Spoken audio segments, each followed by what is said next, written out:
விழுப்புரம் மாவட்டம் வானூர் வட்டத்தில் உள்ளது கீழ்புத்துப்பட்டு கிராமம். அங்கு மஞ்சனேஸ்வரர் என்னும் ஐயனார் கோயிலும் கோயில் காடும் இந்த கிராமத்தின் அடையாளம்.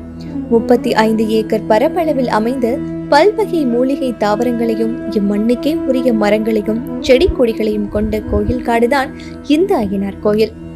பாண்டிச்சேரிக்கும் மரக்காணத்திற்கும் இடையில் கிழக்கு கடற்கரை சாலையிலிருந்து மேற்கு நோக்கிய சாலையில் 1 கிலோமீட்டர் தூரத்தில் இந்த கோயில் காடு அமைந்துள்ளது.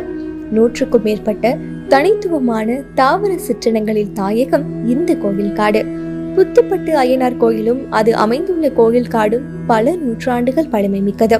இந்த கோயில் காட்டின் இருப்பு இம்மண்ணை பலப்படுத்துகிறது.